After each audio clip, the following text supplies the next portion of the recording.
Frank's gone with solar because his house is in the middle of a bush block.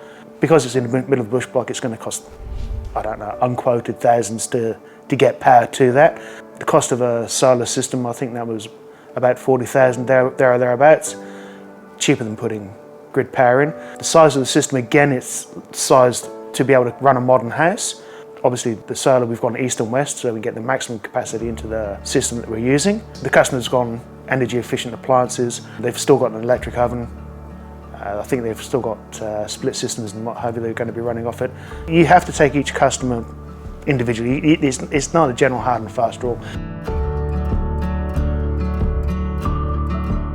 An off-grid system, so the first thing people are going to look at is it's how much is the system going to cost compared to how much it's going to cost to put power in. So the essence with Frank is that we've got to get a system on that's going to run a modern house.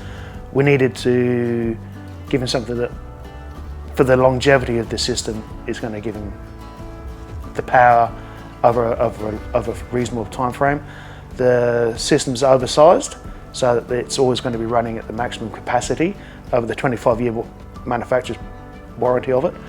The performance at the end of that 25 years is going to be far superior to any of the other products that are out there on the market.